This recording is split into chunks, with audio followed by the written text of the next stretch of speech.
So welcome to the webinar today. It's a delight to have you all on and participating. I'm Anthony Hartcher, a clinical nutritionist and lifestyle medicine specialist. And today I'll be sharing with you the non-diet approach. You may have heard this term before or may not have, but certainly the non-diet approach is all around good eating principles. And it's not about a specific diet that you follow. And I'll share with you why shortly. So before I get started, I'll share a little bit more about me. I didn't start as a clinical nutritionist. I started my career as a chemical engineer and certainly enjoyed my days of engineering. However, I followed my heart in the end, and that was health and wellness. So I really wanted to do something in the space of health and wellness and really contribute and give back. And hence what I'm doing today is doing what I love and sharing that with others. And here you can see my beautiful family. It's great to support them in their wellness journey as well. They call me the healthy man. So that's what I do in terms of what they tell their friends. I'm the healthy man. So let's get into, I've got a bit of a contradictory statement to what this book's written about. So this book's written about all diets work. And yes, I agree, but I conditionally agree. I conditionally agree on the basis that they work for the period of time that you apply them. The minutes that you get sick of them, and what do you go back to? I mean, do you go back to your old way of eating? Or do you take a pseudo element to that diet and continue that forward? Do you go on to another diet? And essentially why I say diets don't work is they're not sustainable. You can do these diets for a period of time, like low carbohydrates, high fats, high proteins. You can do, vegan, vegetarian. You can jump on these things, but ultimately humans are looking for that spice of life, and that's variety. So we're always wanting a bit of that element of variety, and doing a diet can actually be quite boring after a few months. And yes, whilst you're on the diet, you will get results. Why you get results? It's essentially because you're eating better than what you did before, and you're probably eating less, and it's essentially more healthier food. It's just whether you can sustain that for long periods of time. So what I want to share with you today is healthy eating principles. And so if you apply these principles on a day in and day out basis, and it's more a way of life as opposed to a diet. It's you just making better choices based on the principles. It's you understanding why the principles exist and the benefits of living those principles. And essentially what I'd really like you to take away from today's webinar is these principles and apply them so that they become habitual. Before I get underway with the principles, I really wanted to bring up this key influencing factor, and it's the way we think about ourselves. It's our identity and how we identify ourselves. And so this is on that mental side of things. And, obviously our mental plays a big part of our decision-making process. So yes, we can be influenced by the hunger signals from our stomach, but ultimately we'll apply a mental filter to those signals from our stomach.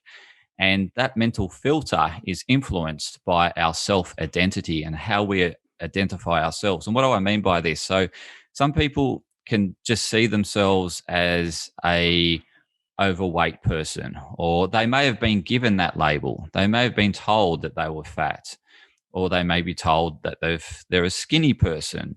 Or they may be told that they've got a disproportionate part of their body that has been drawn to their attention. So then they start to really see themselves as this fat person or this overweight person, and that really has a bearing influence on their decision-making process. As you can see here, the self-identity will influence your thoughts, which the thoughts influence your feelings, and the feelings is where we take action.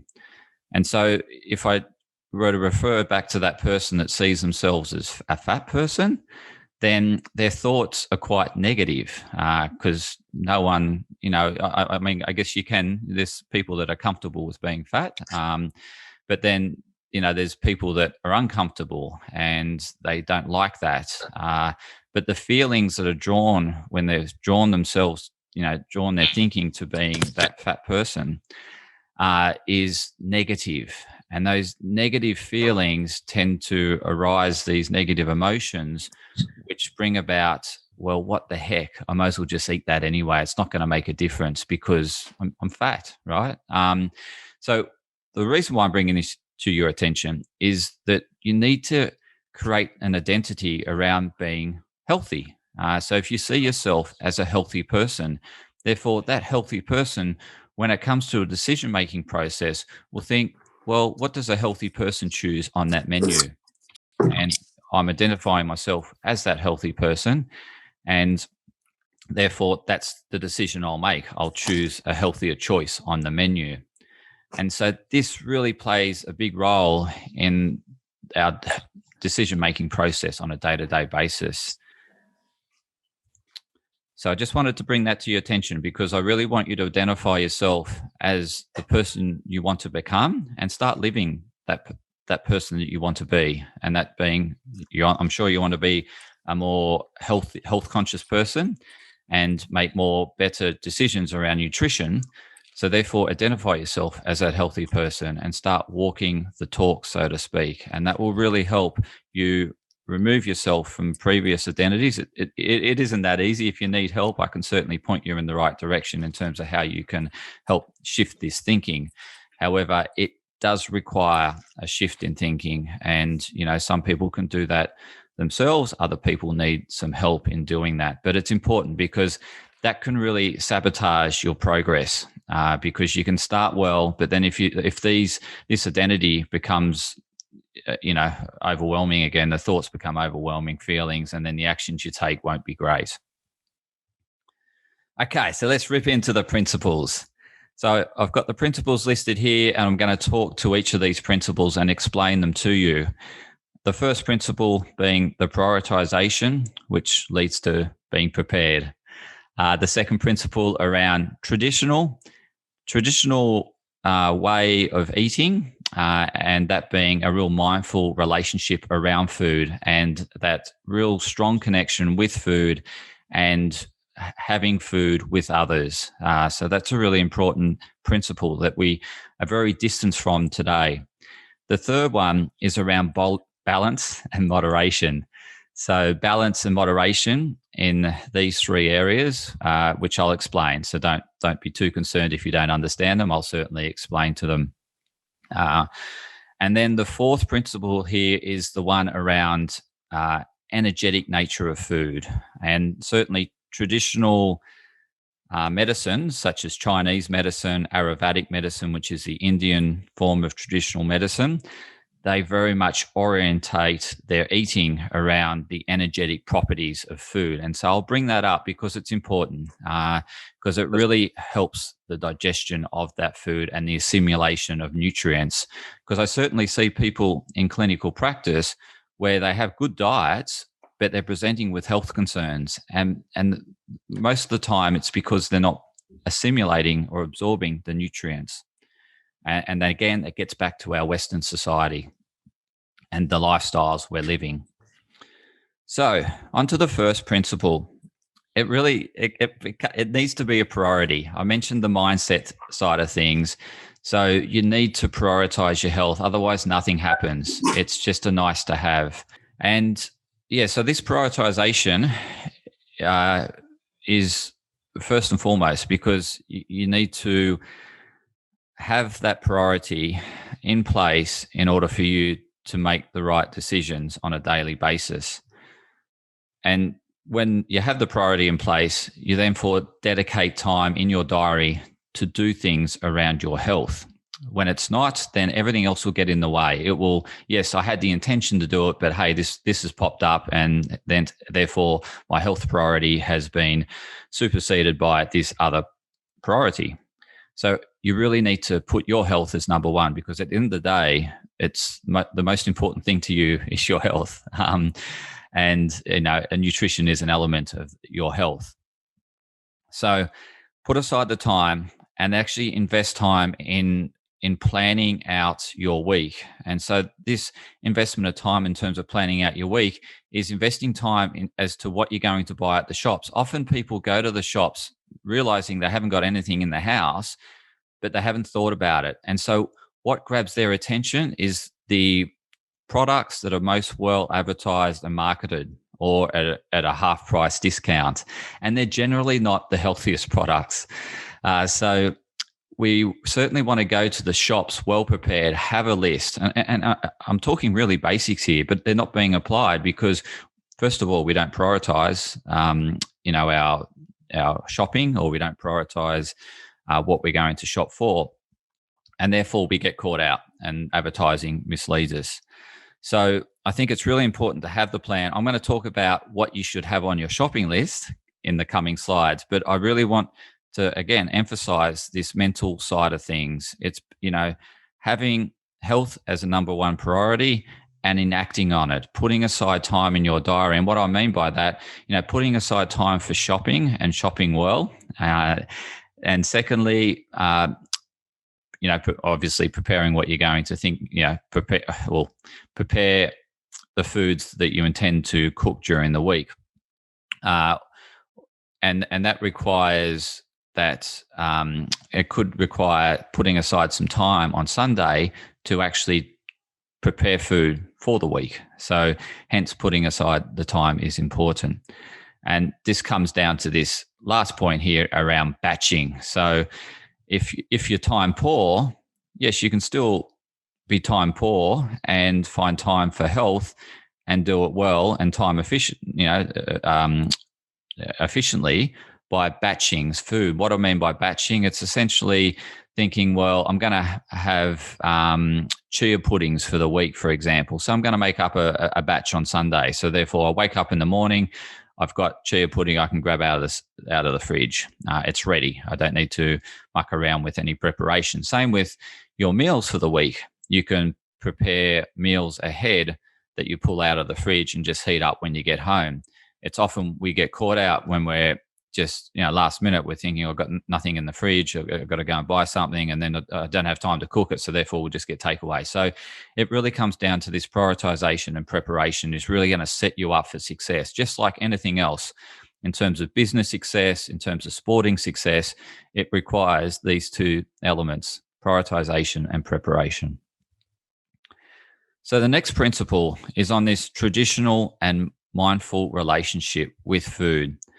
So when I say traditional, it's very much eating like we used to. It's not this Western style of eating where everything is on the run, on the go. And the problem with having food on the go is generally it's not great. I mean, there are better choices out there today, so that's good. It's good that there's more healthier choices that you can get on the go. The problem is when you're on the go and eating, is your digestion system is switched off, essentially. It's down-regulated. It's not really turned on, and it's not turned on optimally. And this gets back to my previous point of seeing clients that have a great diet. It's, the perfect diet. However, they're still not well. It's because they're not assimilating their nutrients. The reason why they're not assimilating their nutrients is because they're not in their digestive system is not in the state for breaking down the food that they put inside them. And this is also, I see a lot of causation or influencing factor or association with IBS-like symptoms. So IBS being irritable bowel syndrome. So things like feeling, excessively bloated, long digestion, like the food just sitting there and not digesting, reflux, burping, and then excessive gas production and, that going out the other end. So all those sort of signs are things that, yes, your digestion's not great. So when I refer to this principle, I really want to get back to really embracing food and making an event of it. And you might say, I don't have the time, but this will actually give you time back because you will feel in a more ready state to do that presentation, to be more uh, alert in that meeting. So, if you're not eating well and having poor digestion, then you got foggy brain. You're not going to think straight. And you're going to be thinking about, oh, that food's not sitting well in that meeting, as opposed to focusing on the discussion. So it's really important that you get this part right, because it's going to set you up for life success. So first of all, it starts with connection with food. So it's not just treating food as, it's just a side thing that I do when I'm feeling a bit hungry. It's really seeing it as nourishment, and it's providing energy, and we want that optimal energy from it. We want that high octane energy from our food. And you'll get that when you have a real good connection with food and really appreciating for what it does for you. The mindfulness side of things is very much around, if we look traditionally, we spent time being grateful for the food in front of us, and be grateful for the people that help get that food in front of us. And today you think about how little gratitude is expressed towards the food because it's in abundance around us. But there's certainly parts in the world today that are still very grateful for getting that food in front of them, and we should be too, because there's a lot of time, a lot of dedication spent, preparing that food so that you can enjoy it and nourish you. So, you think about just the simple practice of having a coffee, right? We take it for granted. We can sort of pop into a coffee, grab a coffee and drink it whilst we're driving to work or multitasking.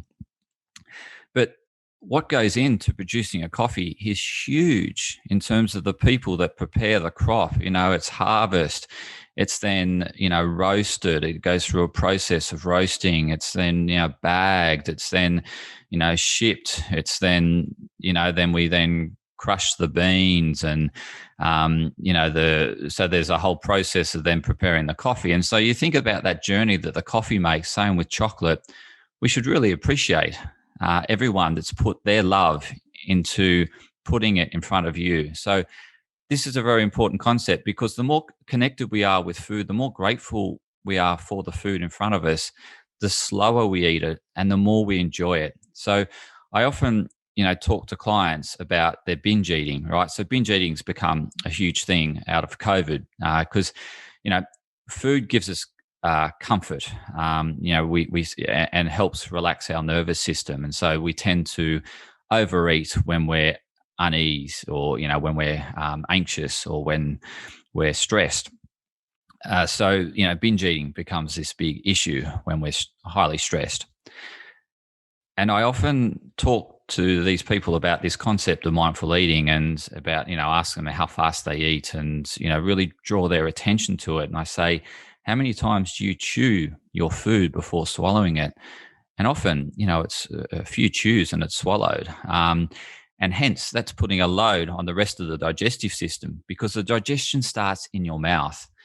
And by just this one slide, you embracing this one slide today, you'll make a significant difference in terms of how much you eat, what you eat, and you'll have a much better relationship with the food, and you'll enjoy it with better company. So this principle alone can be game changing, and it's so simple. It doesn't cost you anything. It really is just changing your focus. So it's shifting your focus away from multitasking to the food in front of you, appreciating, who's put all the love into it and how it's in front of you today, and really enjoying every mouthful. And when I say enjoy every mouthful, it is chewing it until it's liquid in your mouth. And that requires anywhere between 10 and 20 chews. So are you chewing 10 to 20 times your food?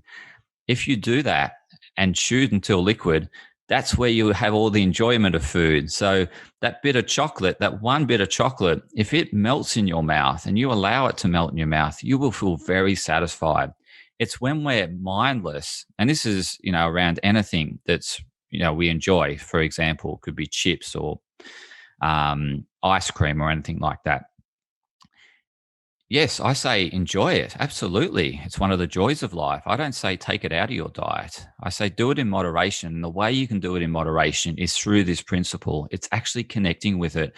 And it's not seeing it as, oh, I'm going to have this, it's going to make me fat. And then all the negative thoughts, how you feel about yourself. And so that you won't enjoy it. And then you'll think, oh, what the heck? I might as well have another one because I didn't even notice it. But if you then embrace that and say, look, this is one of the joys in life. I'm going to really love this and I'm going to enjoy it for what it is. I'm going to appreciate it for what it is and eat it slowly. Like you eat that ice cream really, really slowly. You're going to have the full enjoyment from it. You won't be going back for seconds because you'll be satisfied. And I think this is one of the key principles about all the ones I'm sharing with you is just slowing down and connecting with food and appreciating it for what it is. So really embrace this principle and it will be game changing. And it's simply, you can live this day in and day out and you'll end up in still enjoying your chocolate, still enjoying your ice cream, but you'll eat less. It's the same with alcohol. Alcohol is exactly the same. We often do that as a multitasking thing. You know, I'm having a drink of wine whilst making the dinner at 100 miles an hour, and then I've got to get back on the computer for this Zoom call and this meeting, and so we're not even enjoying. We're just throwing it down and thinking, oh, didn't even notice I drank that. Oh, I'll just have another drink, and that just cascades into you drinking a bottle, and then you're thinking, oh wow, I'm drinking a whole bottle, and you start feeling bad. If you really embrace, like actually sit down and enjoy that wine with someone, you'll have one glass and it'll be the best glass of wine. And I often tell my clients, buy a really good bottle of wine and enjoy it with someone else and slowly, great conversation. You'll drink a whole lot less. That bottle of wine will probably last you a week and your health will be so much better for it. So really embrace this because it's going to bring ultimately this third point here, a lot of joy in your life because you'll still be able to have the foods that you love, but you'll eat less of it, but you'll still have the full enjoyment. And this is key. So let's get into the next principle around balance and moderation. So I'm going to explain these concepts here, and I don't want you to get deterred or, concerned about them. But it's just more being aware of these concepts and then going about a balanced approach to your eating that day. And if you adopt the principle before around this slowing down, connecting with food, being grateful and enjoying it, along with this principle, it's pretty much game changing because you'll be able to live this because you still got your joys, you still got the foods you love, you're not excessively eating them. And you're going to have this balance. And this is what I'm going to talk about this in terms of this balance approach.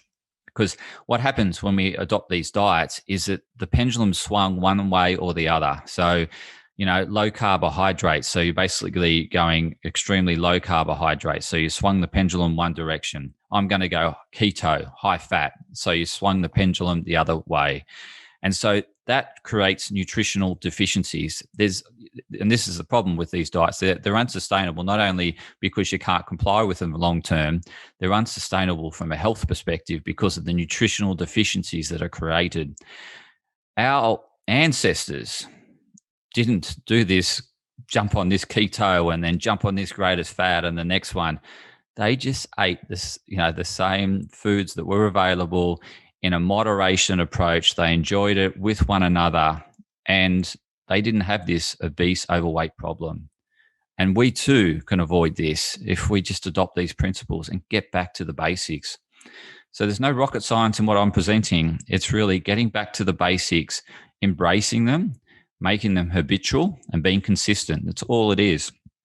And so often we are impatient, and hence why we jump on a diet because it can get you results in 6 weeks. But what you want to think about is what will you be like in 12 weeks? Because you won't be on that diet and you'll probably be back or even worse than what you were before. And this is why, these diets have this yo-yo effect. However, adopting these principles, we can avoid this yo-yo and actually enjoy our food and enjoy it day in and day out and not even worry about it because diets are stressful in themselves because you get to a menu at a restaurant and you think, oh, what can I have? I'm on the keto diet. What's keto in here? Or what's vegetarian? Or what's vegan? If you adopt these principles, it doesn't matter what's on the menu. You can just enjoy it for what it is and be grateful. Okay, enough of me on that previous principle, but it's an important one.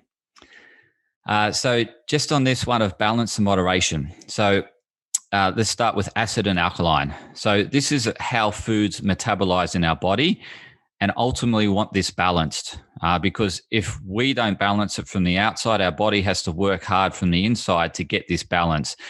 And this becomes problematic over time. And I'll explain why. We live in a very, I guess, this Western world is very acidic in terms of what it's doing to our body. The foods we're bringing in, fast foods, high fats, saturated fats, high protein, busy, stressed, not breathing, rushing, all these elements are creating a lot of acidosis in our body.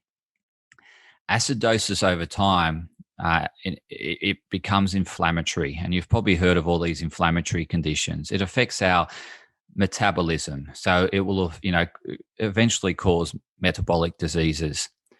So what we need to do is balance this acidic world we live in with more alkaline. So what is alkaline?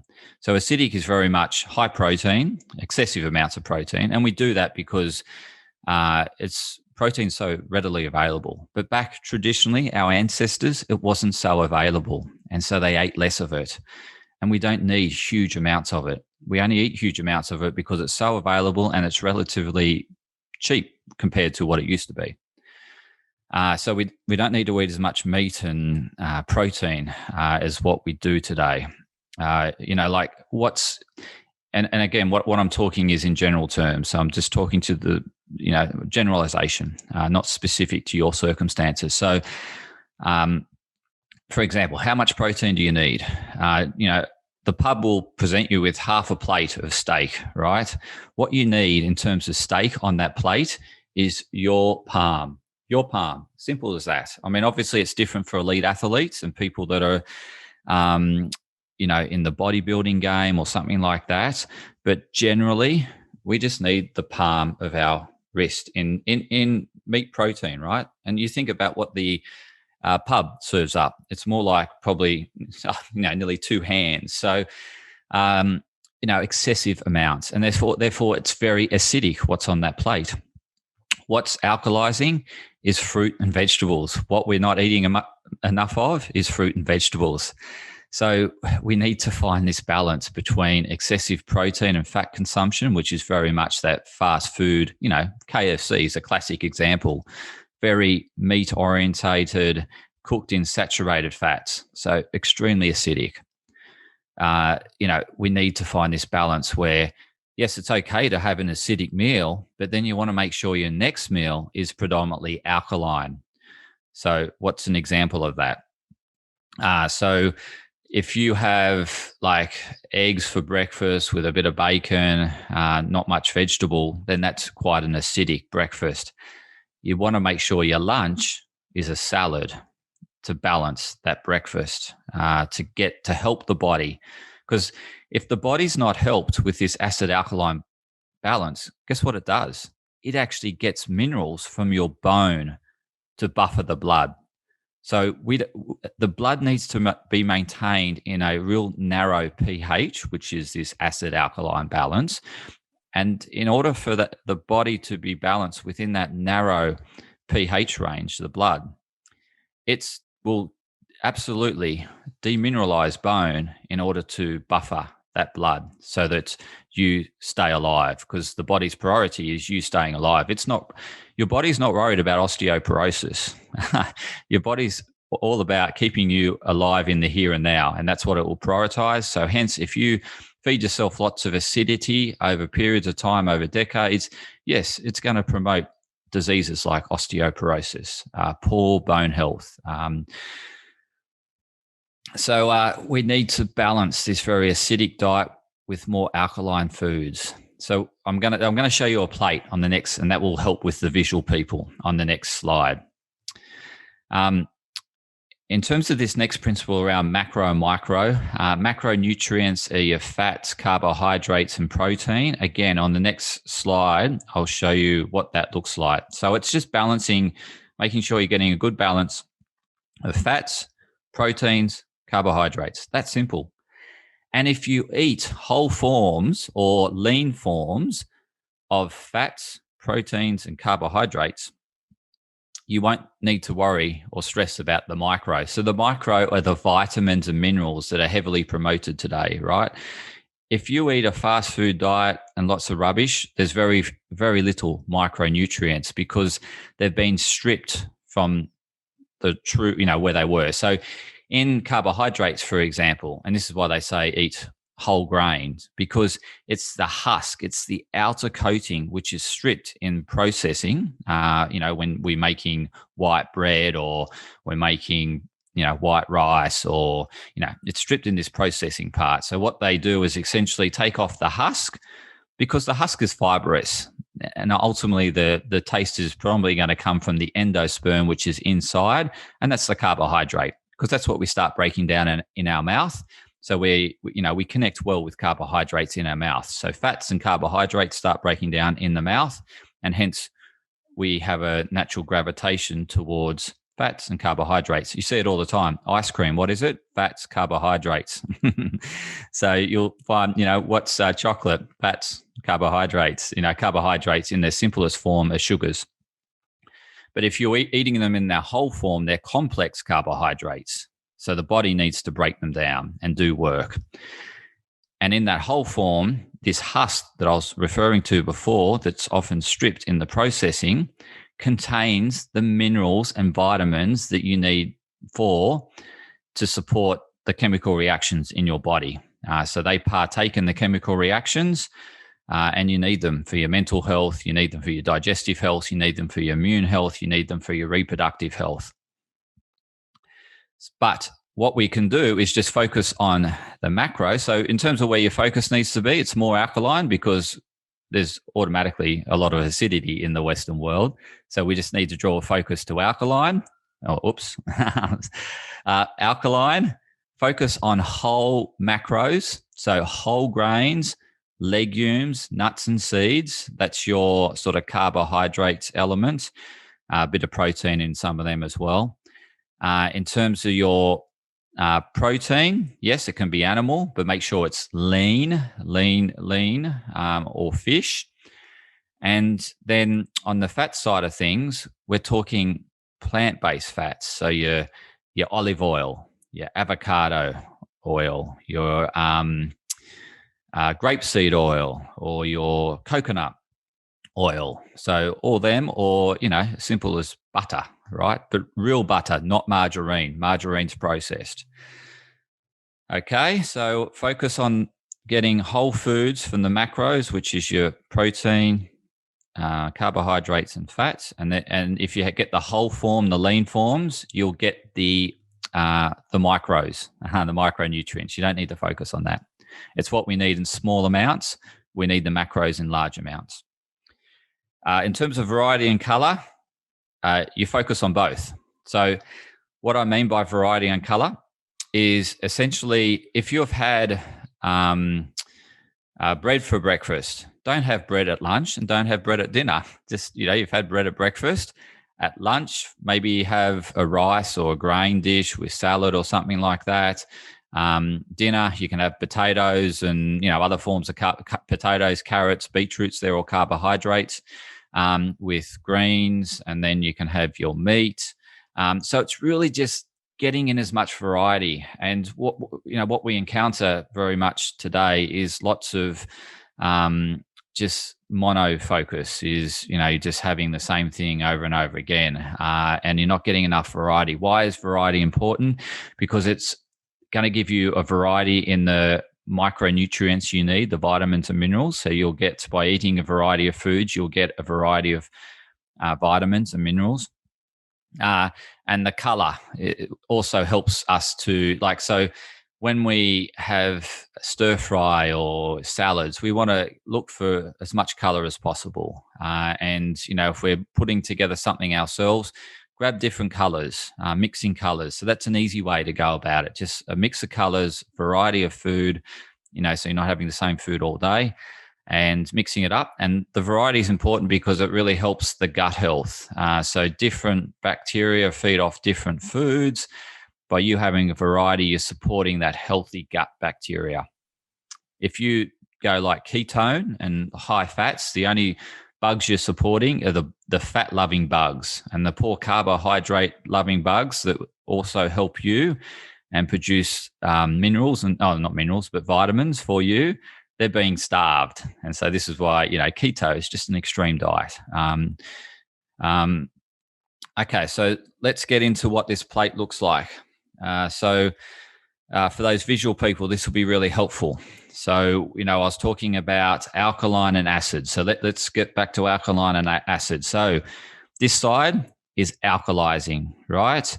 This side is acid forming. So acid forming and acid, alkaline, they are what they are. I'm not saying one's the enemy and one's the good guy. It's the same as everything else. It's not an enemy and good guy. It's about balance and moderation, okay? It's not good labeling food good, bad. I don't do that. You shouldn't do it either. Food is food. We should be grateful for what it is, and we just need to balance and moderate it. So in terms of balancing, so you've got half the plate of vegetables. Simple. That's your alkalizing. Ticked, okay? In terms of your carbohydrates, so in your vegetables, you're going to have some carbohydrates, lots of minerals, lots of vitamins, lots of phytochemicals. So they're your plant-based chemicals. So you've probably heard of resveratrol. I can never say it right, but it's the one they bang on about in red wine, right? But you also get it from purple carrots. You also get it from purple potatoes. You'll also get it from grapes. So whatever's purple, whatever's red, you'll get this resveratrol, which is good for the heart. So you don't need to think that, to support my heart, I need to just have red wine. You'll get it from many other foods that are a similar color. So, this is where the color comes into it. So, we know our carrots are good for the eyes, but anything orange, anything sort of reddish is also good for the eyes. You can get orange capsicum, you can get red capsicum, you can get green capsicum, you can get yellow capsicum. So again, it's focusing just on the colors, getting lots of color, lots of variety in your vegetables, and that will tick many boxes. You've got your alkaline ticked. It's very simple, half the plate. Then in terms of your grains, yes, you need carbohydrates. We absolutely need carbohydrates. What the problem with the Western diet isn't carbohydrates themselves, it's excessive consumption. Again, I get back to balance and moderation. You won't have a problem with your weight if you get back to balance and moderation. It's not carbs that are the enemy. It's not fats that are the enemy. It's excessive consumption. Again, let's swing the pendulum so it stays in the middle, not to one extreme or the other. Again, grains. So this carbohydrates can be any grains, so that being wheat, it can be couscous, it can be quinoa, buckwheat, amaranth, you name a grain from any part of the world. Like grain. What else? Corn, for example, could be corn, it could be rice. Okay, so they're all your sort of grain foods. You're going to get carbohydrates with them. Eat them in the whole forms. You'll get some more vitamins and minerals. And there's also protein amongst it. So they're not pure carbohydrates. And this is the other thing. We label these foods like rice as just carbohydrate. It's rubbish. There's a proportion and quite a fair portion of rice that's protein. So it's not carbohydrates. It's a mix of carbohydrates and protein and fiber. Enjoy some grains. It's important. A quarter of your plate. Then the other quarter is your meat. It's not half the plate meat. It's essentially your palm is roughly what you need to be chasing for there. It's a fist of grains. So, again, if you look at the Western diet, you'll get about 5 fists in a bowl. You get what I mean? And why do they do that? It's for commercial reasons. It's to reduce their costs. Rice is relatively cheap to meat and vegetables. Reduce their costs. It's easy to make in bulk. They can make it ahead of time. So think about it. It's not for your health. It's for their benefit. So you need to balance it up. Now, so what do? Okay, you buy a lunch bowl that's 5 fists and you only want 1 fist.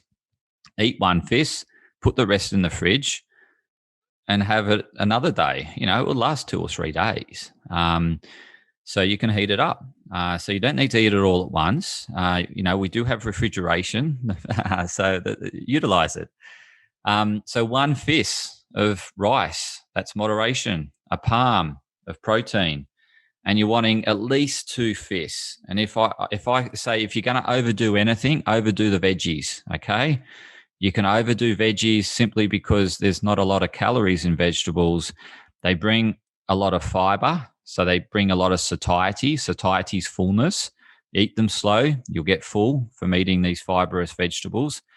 They really help with the digestion system. They are packed of nutrients. So if you're going to overdo anything, on the side of vegetables, okay? And you can make vegetables very tasty with spices and herbs. And look at these traditional diets. They, the Italians, make these beautiful tomato pesto sauces that you can put on vegetables, or chop up vegetables and have it in like a minestrone soup. With what other, so that's the Mediterranean. Look at the Middle Eastern. So they'll have curries, for example. So these vegetables taste so beautiful because they're mixed with herbs and spices. So you can make vegetables taste really nice. It's just adding herbs, spices, bit of olive oil, a bit of salt, bit of pepper. Again, moderation. Okay, so I hope that helps in terms of what your plate should look like. And again, this will get your results over a longer period of time, but you can sustain it. So, getting back to this dieting, right? So dieting would probably cut out the grains, no grains, have half a plate of meat because it will fill you up, and then a bit of vegetables or whatever.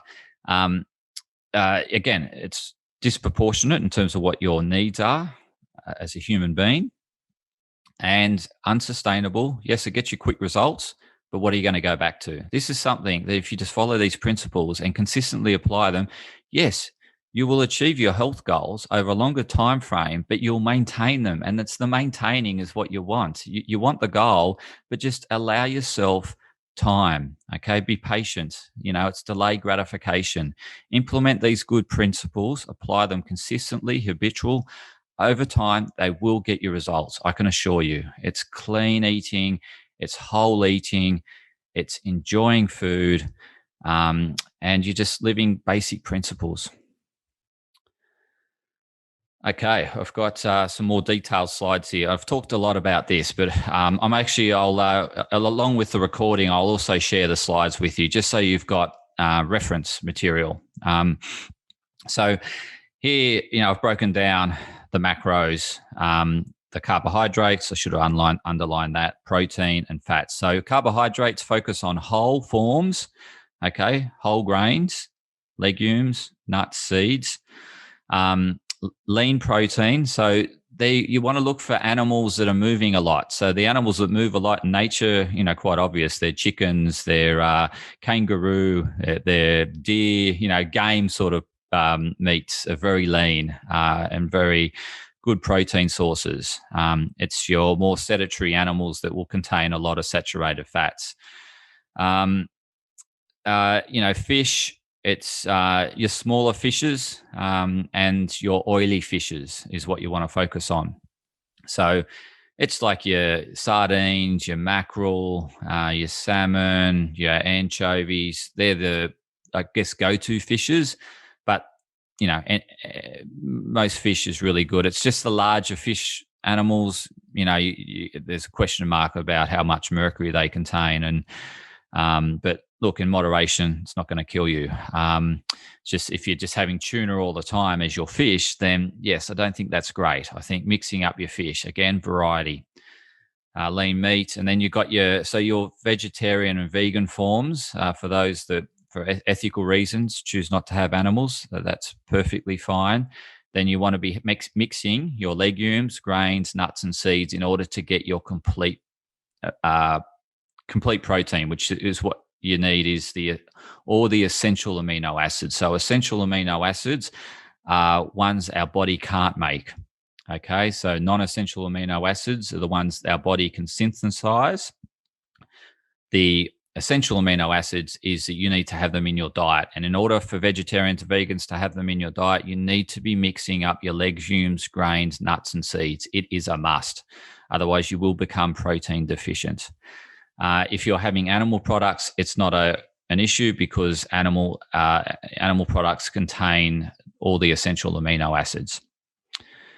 In terms of your macros, I spoke about that. Again, if you're eating whole, lean and green, you don't need to really focus on this, because you'll have it in this. So it keeps it fairly simple.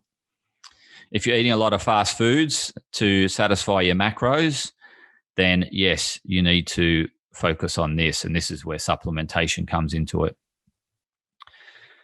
Back on the variety and color, I've got here listed again lots of different grains, and going for color, chasing color in fruits, color in vegetables, and different parts of the plant is important. So you eat different parts, and traditionally we did. Okay, look at traditional diets. They would have utilized every part of the plant that was edible. Same with animals. So traditionally, we ate animals, we ate every part. And there's parts of the world today that still eats every part of that animal. And it's why some, I'm trying to think of the right word, some populations can actually live on a more carnivorous diet, such as the Inuits in the far northern hemisphere. They eat a lot of seals and fish and stuff. But the reason why they don't become malnourished is because they eat the whole seal. And within the whole seal, like the eyeballs, the liver, the kidneys, are the micronutrients that are stored by the animal. And this is what we've gone away from today. We only eat the best parts, right? The parts that we like or we can tolerate, because we're not thinking about brains or livers or kidneys of these animals. Ultimately, it's best to eat the different parts and a variety. And in China, they do. China, they'll eat the whole animal, and you'll get lots of vitamins and minerals from eating the whole animal. So, if you think about the Western diet, we've gone totally away from that. There's only certain cuts of meat that are available, and you're not eating the whole animal. So therefore, you're getting a lot of protein, a lot of fat, but you're not getting a lot of those micronutrients, the vitamins and minerals, which are contained in the organs. Hope that helps. Again, teas, mix up your teas, variety of teas, variety parts of the plant. And the reason why I say different parts, because different parts of the plant contains different minerals and vitamins. It's just getting a wide variety, mixing it up, making it life interesting, trying new things, be adventurous. And I want to put this, I'm wrapping up now, so I will finish on the hour and then I'll have questions. But in wrapping up, I just wanted to put the whole nutritional principles into context of overall health, right? And hence this pyramid. So as much as we can focus on the nutrition, we don't want to lose sight that we need to move our body. We need to move our body. We were designed to move. We certainly weren't created as sedentary beings. We were designed to move, and we should move more. And this cornerstone here is often underrated in our Western world. So sleep, we pride ourselves on the lack of sleep. We brag about the lack of sleep, but it is a fundamental part of nutrition, because poor sleep will create poor eating habits. So, studies, one study I can, that comes to the top of mind is sleep-deprived individuals. And sleep-deprived individuals were only getting 6 to 7 hours, right? And that's pretty standard these days, right? Most people will say I only get 6 to 7 hours. They, on average, ate an extra 300 calories per day compared to the control group. And the control group was having 8 hours of sleep per night. And when I say 8 hours, that's actually sleeping time. So in bed, to get 8 hours, you need to be in bed at least 9.5, because there's that getting to sleep and then that's the restless part of the night. So, actual sleeping time, to get 8, you probably need at least 9 hours in bed. And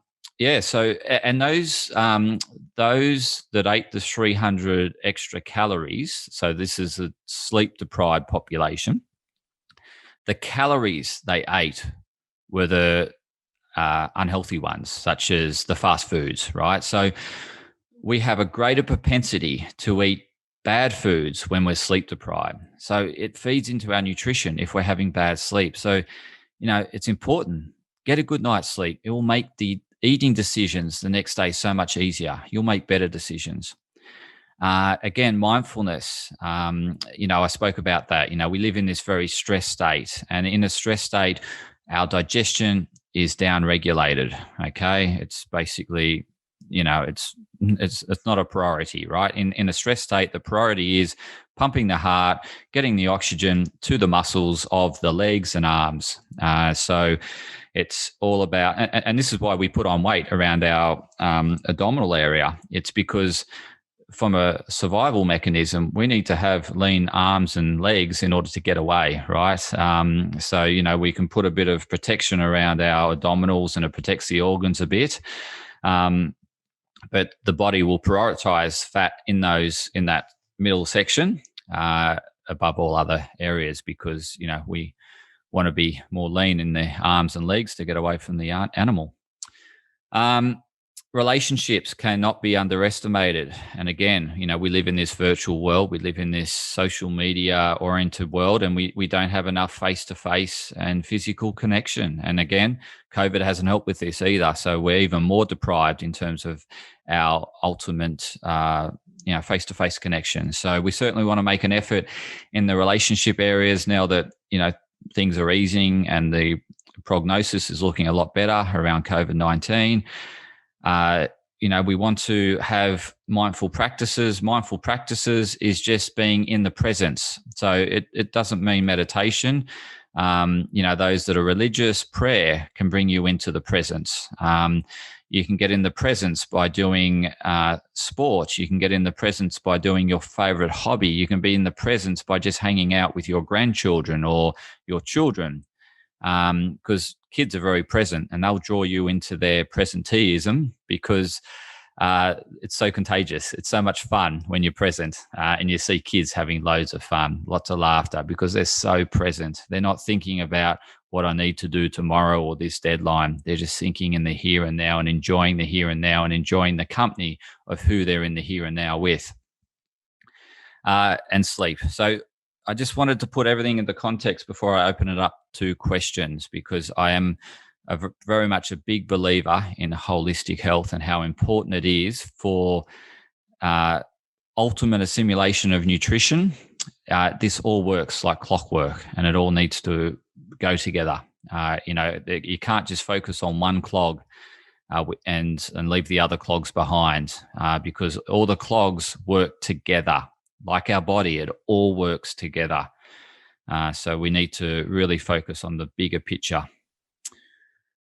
Okay, just before I open it up to questions, certainly as I promoted, I offered a free discovery session with me. So a 20-minute session where I will tailor